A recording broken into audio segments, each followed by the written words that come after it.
드리게 되니까 굉장히 이상하고 어색하네요.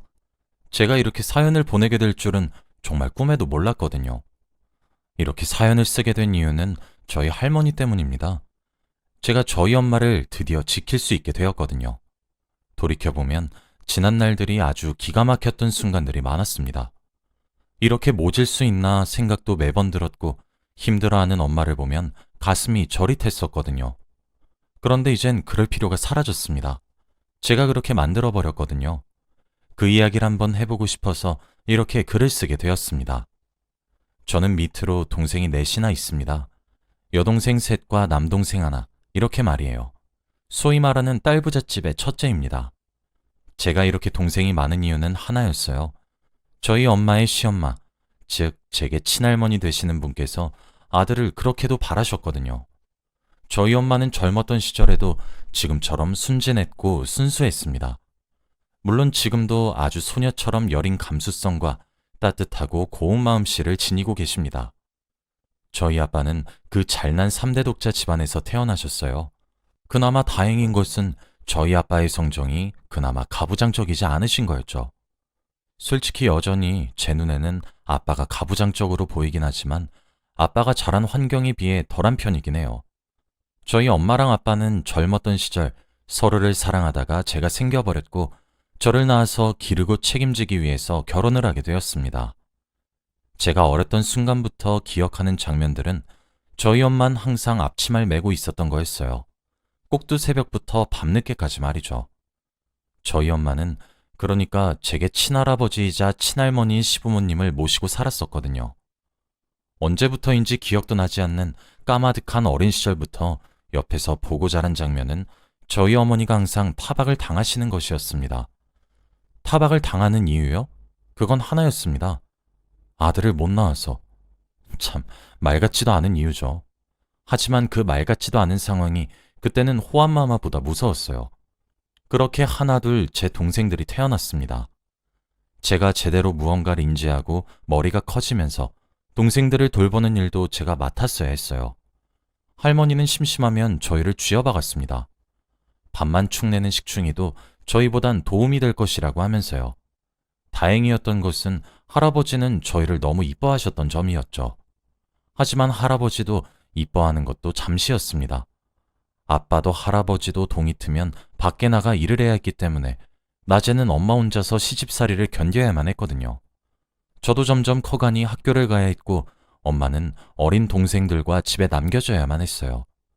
지금 생각해보면 임신과 출산이 미련해 보이긴 하지만 엄마가 그 집구석에서 살아남기 위해 사용했었던 방법같이 느껴지기도 합니다. 그렇게 엄마는 임신과 출산을 거듭 반복했어요. 하지만 저희 넷째가 태어날 때까지 계속 여자아이만 낳으셨죠. 할머니의 구박은 날이 갈수록 심해졌습니다. 아빠와 할아버지만 자리를 비우시면 애도 못 낳는 년, 쓸모없는 년 등등 저희 엄마를 낮잡아 부르다 못해 아주 폭언을 휘두르셨고 등짝을 내려치거나 머리를 후려치거나 손찌검도 서슴지 않으셨어요. 저는 그럴 때마다 울었습니다. 제가 세상이 떠나가라 울면 아빠와 할아버지가 상황을 알게 될까 염려하여 할머니가 자리를 서둘리 비우셨거든요. 아빠와 할아버지를 붙잡고 제가 매번 할머니가 엄마를 괴롭히고 절 때린다고 일러바친 적이 종종 있었거든요. 그럴 때마다 아빠와 할아버지가 할머니를 엄청 혼내켰고 그러고 나면 하루 내지 이틀은 잠잠하셨었죠. 그래서 그 또한 제가 살아남는 방법이었습니다. 하지만 제가 그렇게 행동할 때마다 저희 엄마는 저를 꼭 끌어안고 미안하다고만 했어요. 엄마가 못나서 미안하다, 엄마가 죄인이다, 이러시면서요. 어린 마음에 그게 무슨 말인지 정확히 알 수는 없었지만 그렇게 말하는 엄마가 싫었어요. 그렇게 제가 11살이 되던 해 저희 집 막내가 태어났습니다. 막내를 임신했을 때는 엄마의 처우도 달라졌었어요. 그동안 제 동생들을 임신했을 때에는 임신 막달까지 멀쩡한 세탁기를 내버려 두고 이불 빨래를 시켰고 찬물로 설거지도 못하게 하셨었거든요. 그런데 남동생을 임신하고 나니 손끝 하나 움직이지 못하게 하셨죠. 저는 처음에 할머니가 귀신이라도 씌인 줄 알았어요. 그리고 동생이 태어나고 난 뒤 알게 되었죠. 저희는 남동생을 얻기 위한 과정에 불과했던 사실을 말이에요. 하루는 새벽이었는데 잠에서 깨서 화장실을 가려던 순간이었어요. 그때는 남동생이 태어난 지 얼마 지나지 않은 순간이었죠. 그런데 집안 구석에서 흐느끼는 듯한 소리가 들리더라고요. 처음엔 귀신인 줄 알고 너무 놀랐고 무서웠고 두려웠어요. 그런데 잘 들어보니 저희 엄마 소리인 것 같더라고요. 살금살금 가까이 다가가니까 엄마가 제 막내 동생을 껴안고 울고 계셨어요. 네 덕에 살았다. 내가 네 덕에 살았어. 하시면서 울음을 끄끄 삼키시면서요. 그리고 실제로 엄마가 남동생을 낳고 난 이후부터는 시집살이가 많이 줄어들었어요. 그때 어렸던 제가 느낄 정도였으니 말 다 했죠. 어렸던 순간에도 저는 한순간에 깨달았어요. 엄마가 드디어 숨통이 트였단 사실을요. 그리고 다짐했어요. 내가 동생들을 통솔해서 엄마를 지켜야 되겠다고 말이에요. 그래서 그런지 할머니는 저를 유달리 싫어했습니다. 그리고 엄마가 낳은 제 막내 동생에게 엄마는 젖을 물릴 때 말고는 손도 대지 못하게 하셨어요.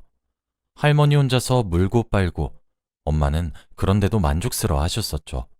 하지만 저와 제 동생들이 점점 쑥쑥 자라면서 할머니의 차별은 무척이나 심해졌습니다. 그리고 남동생도 아나무인으로 자라기 시작했죠. 아빠와 할아버지조차도 할머니를 타박했지만 들은 채도 하지 않으셨어요. 그저 우리 장손, 우리 똥강아지. 억울했던 적도 있었어요. 저는 한 번도 받아보지 못한 할머니의 따뜻한 손길, 말 한마디를 걔는 남자로 태어났다는 이유로 받으니까요. 사소하게 밥상머리 반찬들부터 남동생의 말본새까지. 남동생도 집안에서 왕처럼 떠받들어지니까 버릇이 없어졌죠. 할아버지와 아빠도 적당히 하라고 타박을 하셨지만 내심 아들인 남동생을 아끼는 것이 눈에 보였어요.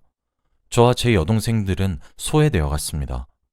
그렇게 세월이 흘러 제가 20살이 되던 해가 되었어요. 그때 제 막내 동생은 고작 초등학생에 불과했죠. 그땐 명절이었어요. 그날은 아침부터 엄마 몸이 안 좋았어요. 아니, 며칠 전부터요.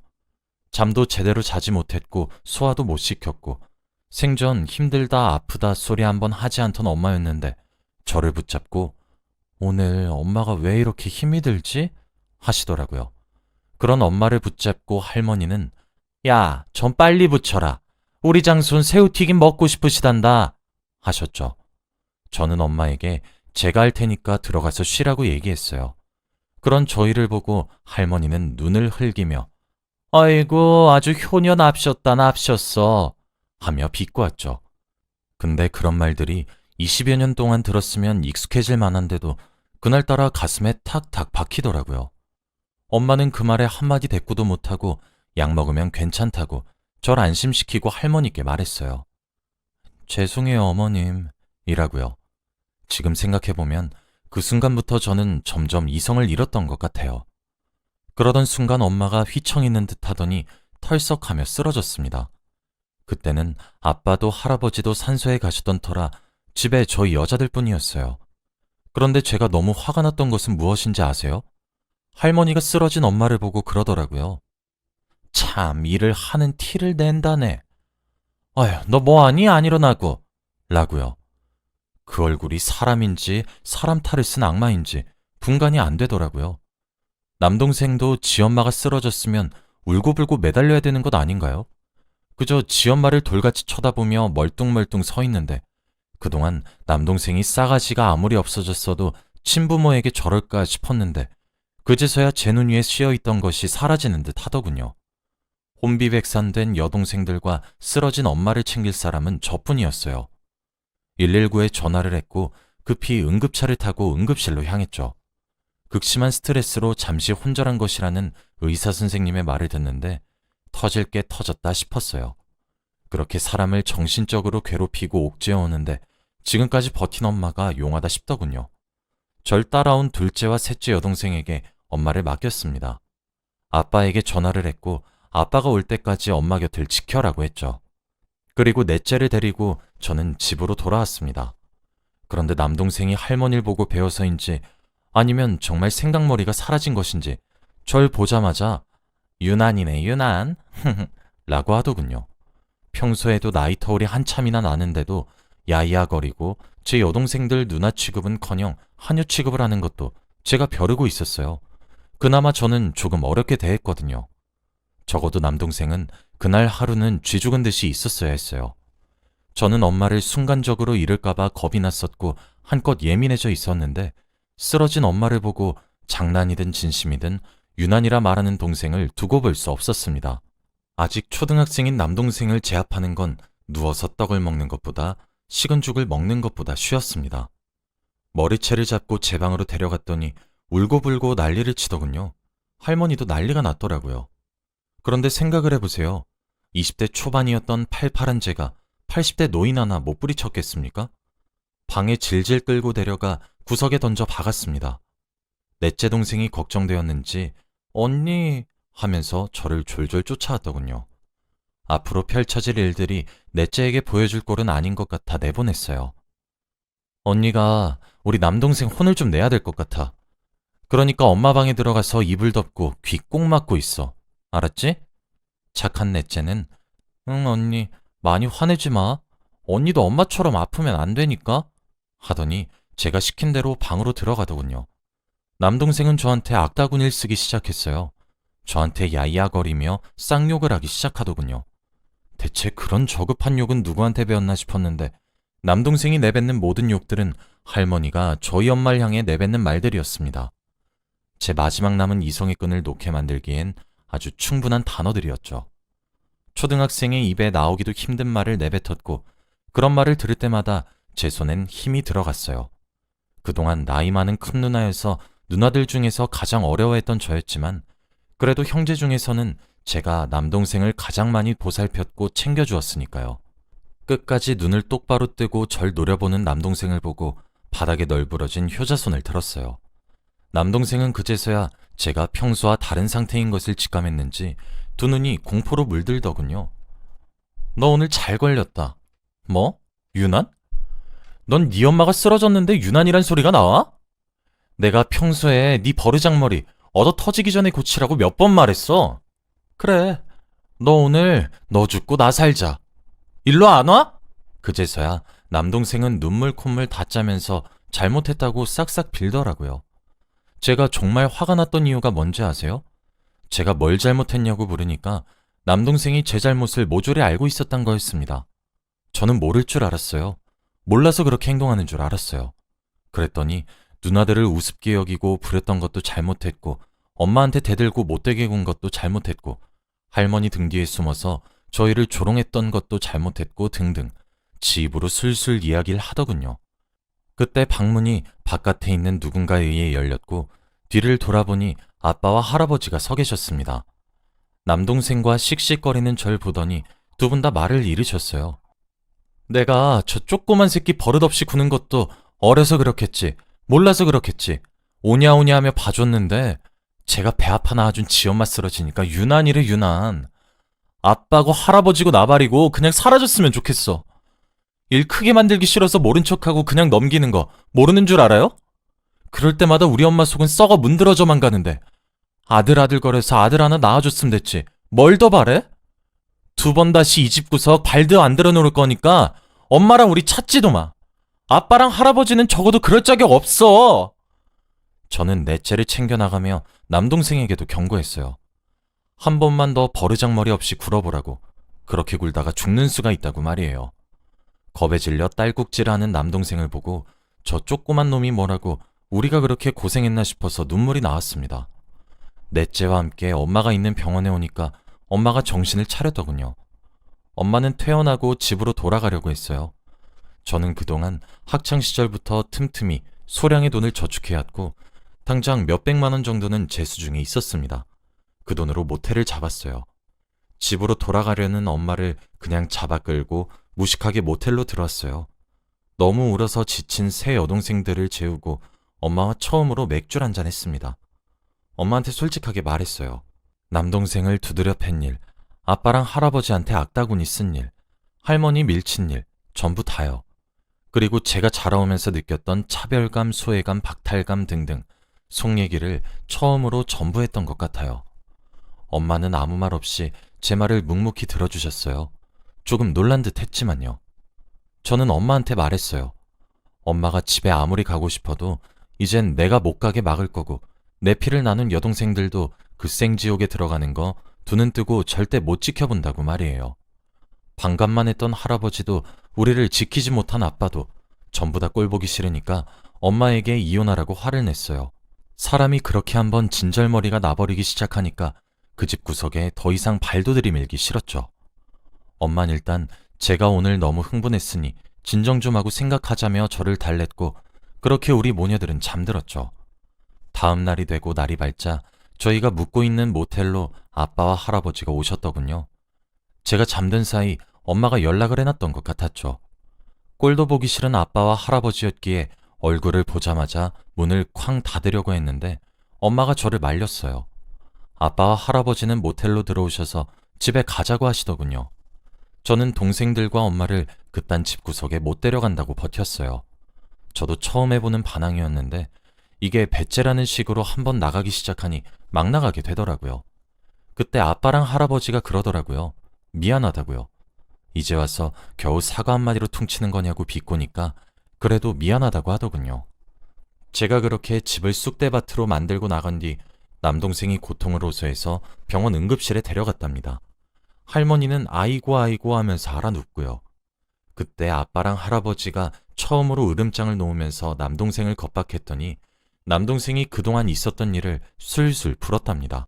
할머니가 뭐라고 엄마를 불렀고 누나들을 불렀으며 평소에 밥을 먹는 것부터 옷을 입고 잠자리에 들기까지 어떤 말을 하고 살았는지 말이에요. 정말 믿기 힘들고 어이가 없게도 아빠와 할아버지는 그 정도 수준인 것을 그제서야 깨달았다고 했어요. 그러더니 저랑 엄마한테 그러더라고요. 미리 얘기하지 그랬냐고요. 정말 어이가 없죠? 지금 우릴 탓하는 거냐고 비꼬니 그제서야 그것도 미안하다 사과하시고 저희 엄마 손을 꼭 잡으시더군요. 할아버지는 그 집을 저희 엄마 명의로 돌려주고 할머니와 둘이서 나가 살겠다고 하셨어요. 그러니 함께 집을 가자고 하시면서요. 아빠도 자기가 변하겠다고, 정말 그동안 그 고생을 한 것을 몰랐었고 이제서야 깨달았다고, 저한테도 엄마한테도 제 여동생들한테도 그런 취급을 받게 해서 미안하다고 눈물을 보이셨습니다. 저는 악어의 눈물처럼밖에 보이지 않아 꿈쩍도 하지 않았는데 저희 엄마는 저와 다르게 마음이 흔들리셨고 엄마까지 달라붙어 저를 설득하기 시작했습니다. 저는 할아버지랑 아빠한테 말했어요. 집에 들어가는 대신 할머니 내보내라고요. 그리고 돌아가시는 그날까지 나랑 내 여동생들이랑 우리 엄마 눈앞에 나타나지 말게 해달라고요. 그 조건 하나 못 들어줄 거라면 변하겠다는 아빠 말도 믿을 수 없다고요. 아빠와 할아버지는 자세하고 구체적인 제 제안에 망설이는 듯 했지만 솔직히 제가 그때가 돼서 할머니를 다시 만나고 지내는 것도 현실적으로 어려운 편인 것은 맞으니 이내 알겠다고 고개를 끄덕였고 그렇게 저희는 집으로 돌아갔습니다. 할머니는 저를 보자마자 경기를 일으키려고 하시긴 했는데 할아버지가 적당히 하라며 소리를 빡 지르니까 조용하게 입을 다무셨죠. 할아버지는 할머니에게 앞으로 우리가 나가 살 것이고 손자와는 왕래를 할 수는 있겠지만 저희는 보지 못할 것이며 이 집 명의도 며느리에게 넘기겠다 얘기를 했고 할머니는 당연하게도 받아들이지 못했습니다. 그 상황에도 저희 엄마한테 쥐뿔도 없는 년한테 뭘 준다고? 하시더군요. 아빠가 그때 할머니한테 엄마도 좀 적당히 하라고 소리를 빽 지르더군요. 효자하며 떠받들던 하나뿐인 아들내미가 자기한테 소리치니 어지간히 충격이셨던 건지 입을 떡 벌리시는데 어찌나 고소했는지 모르겠습니다. 매정할 수도 있고 아직 어렸던 저의 고집이자 아집일 수도 있지만 저는 당장 나가주길 바랬고 할아버지에게 할머니랑 빨리 나가라고 등을 떠밀었어요. 제가 그렇게 말을 하니 여동생들도 하나같이 입을 모아 그러더군요. 할아버지는 상처를 받은 듯 했어요. 그러나 이내 할머니에게 그러더라고요. 오죽하면 아직 어린아이들이 입을 모아 당신을 내쫓겠냐고요. 그렇게 그날 할아버지가 할머니를 데리고 급하게 집을 나갔습니다. 집을 구할 때까지는 숙박업소에서나 계시겠거니 했죠. 그리고 저희는 처음으로 온 가족이 거실로 둘러앉았고 저도 혼이 났습니다. 아무리 화가 나도 폭력은 나쁘다 뭐다 뭐 그런 뻔한 소리였죠. 남동생도 엄청 혼이 났어요. 이제 자신을 지켜줄 방패막인 할머니도 없으니까요. 할머니 존재 하나 사라졌다고 초라해진 막내를 보고 있으니 제가 참 뭘 했나 싶더군요. 그리고 그날을 기점으로 저희 집의 분위기는 참 많이 바뀌었습니다. 남동생은 그렇게 얻어맞고 난 뒤 빠르게 싸가지를 되찾았고 저희를 누나라고 꼬박꼬박 칭하기 시작했으며 왕처럼 굴지 않았어요. 엄마도 스트레스로 위를 다 버리다시피 하셨었는데 건강을 많이 회복하셨고 집에서 쉬고 놀기도 하시며 저희와 놀러도 다니고 쇼핑도 다니면서 많이 밝아지셨습니다. 얼굴빛이 화사해졌죠. 아빠는 그 이후 더 이상 가족 간의 불화를 외면하시지 않으려고 많이 노력하시는 것 같아요. 대화를 많이 하려고 하시기도 하고 더 알아가려고 하시기도 하거든요. 할아버지는 한 번씩 저희 집에 놀러와서 저희 얼굴을 보고 가시곤 하지만 할머니는 5년이 지난 지금도 얼굴 한번 마주치지 않습니다. 아빠랑 남동생은 할머니를 따로 찾아뵙는 것 같지만 암묵적으로 저희 가족 사이에서 할머니에 대한 언급은 그 누구도 하지 않고 있어요. 사실 지금도 제가 너무 폭력적이고 극단적인 방법을 사용한 것은 아닌가 하는 생각은 많이 듭니다. 하지만 그 반항의 결과가 너무 제 엄마와 여동생들에게 이로워서 후회가 들진 않아요. 저는 시간을 돌려도 그렇게 극단적인 방법을 사용할 것 같기도 하거든요. 저는 이번 일을 겪으면서 가족 간의 대화가 참 중요하다는 생각을 했어요. 만일 저희 아빠나 할아버지가 미리 아셨으면 이렇게 극에 치달았을까 생각이 종종 들기도 하거든요. 그 후 남동생은 무럭무럭 자라서 지금은 고등학생이 되었습니다. 그때 제게 크게 혼났던 기억이 남아있어서 그런지 저를 어려워하는 듯 하긴 하지만 이전처럼 겁을 내거나 무서워하진 않는 것 같네요. 종종 그 시절 이야기를 꺼내면 남동생은 자기가 어려서 그랬던 거라고 쪽팔린다고 얼굴이 빨개지는 걸 보면 그렇게 큰 트라우마로 남진 않은 것 같아 다행이란 생각도 듭니다. 여기까지가 제 긴 이야기였습니다. 지루했을지도 모를 제 이야기를 들어주셔서 무척이나 감사하고 여러분들 가정은 항상 평화롭길 바랄게요.